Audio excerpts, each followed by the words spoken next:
Hello and welcome to Bandon Hill Cemetery in Wallington in South London, England.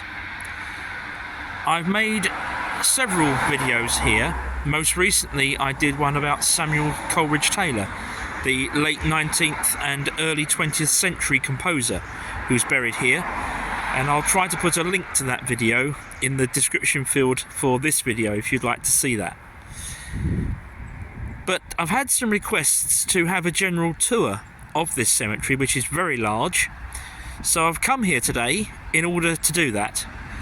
As you can see there, Bandon Hill Cemetery serves the London boroughs of Croydon and Sutton, of which Wallington is a part, and the cemetery here was opened in 1900.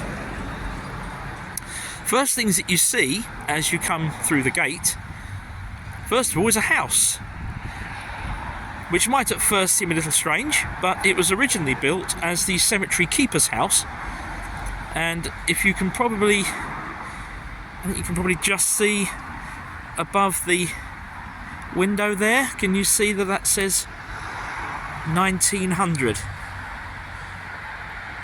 So the house was built when the cemetery was first opened. It's now actually a private dwelling. There's no actual on-site cemetery keeper now. And the other thing that greets you as you come through the gate is the Cross of Remembrance just there. There are a lot of Commonwealth war graves in this cemetery.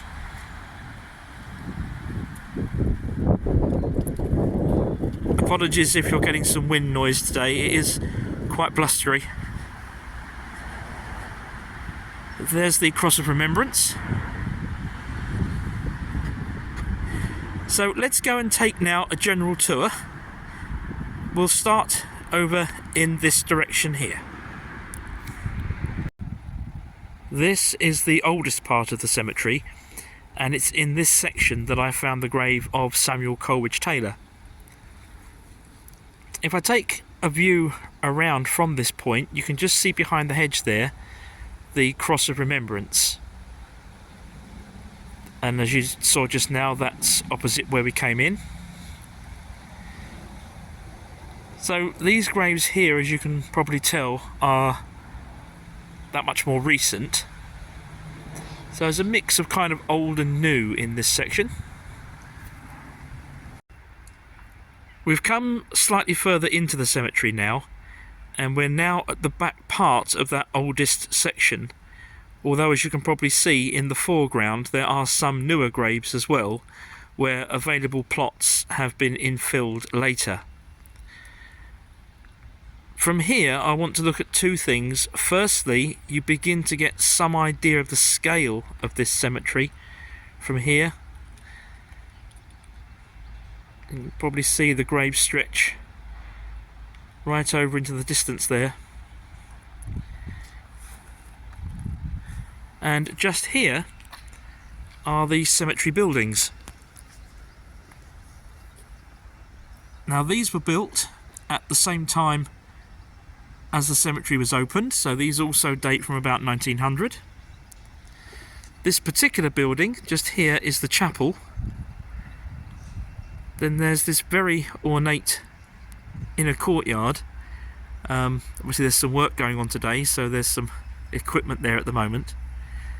And then this side of the building, up until about 12 or 14 years ago, this was actually the cemetery offices.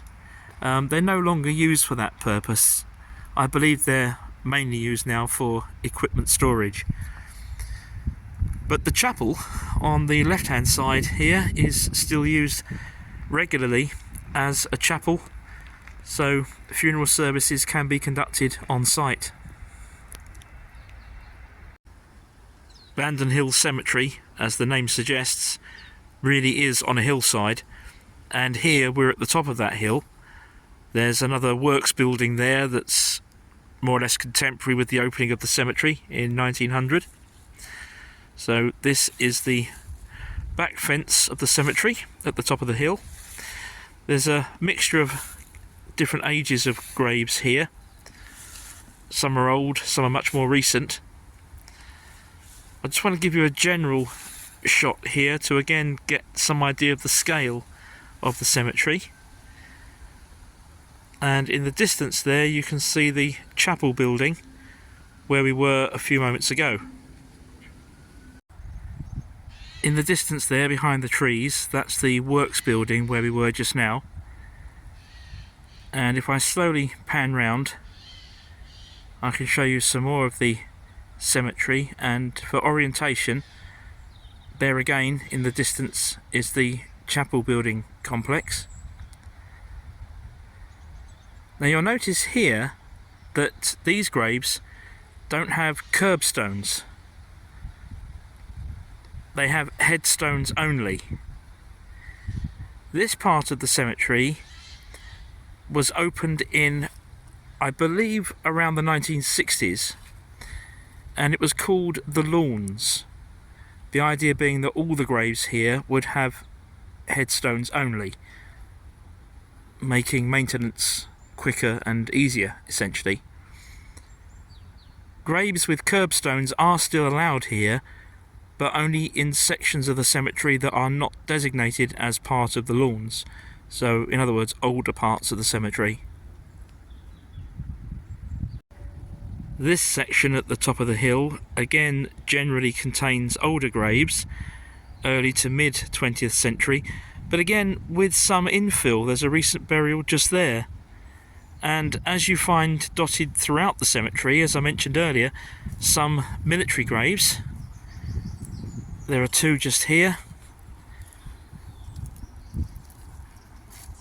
One there from 1944.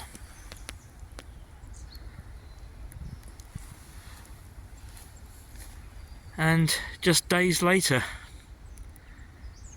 first one died on the 9th of December 44, and this one the 20th of December 44. So both from World War II. We've come down towards the bottom end of the Lawns now, and there are two things here that I'd particularly like to show you.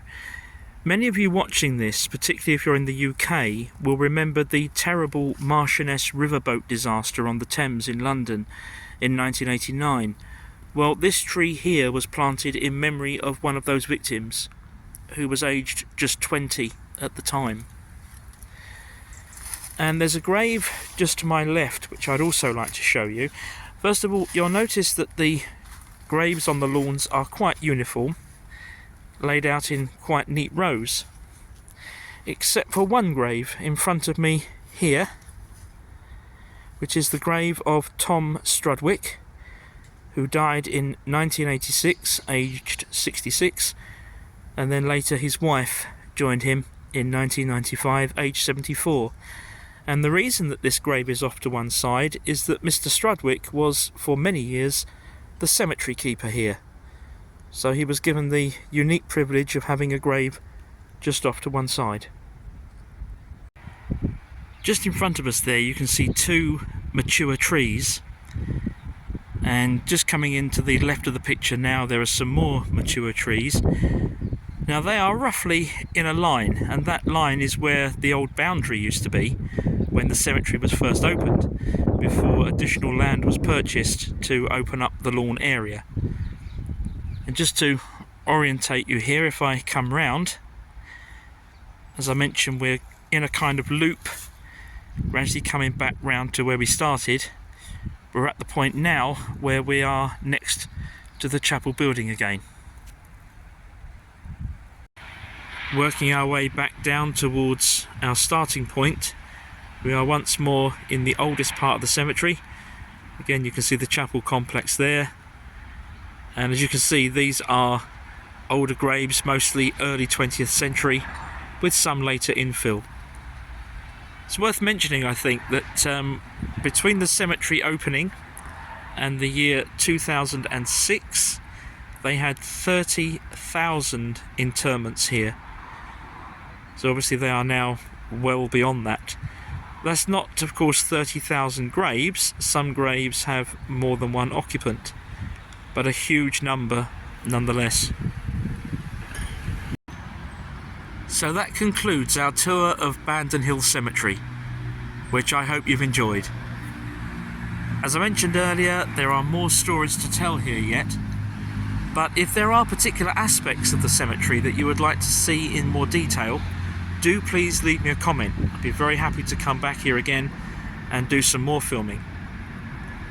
For now, if you've enjoyed the video, do please press the like button and also subscribe to the channel if you haven't already done so. Thank you for being with me today, and I'll see you again next time.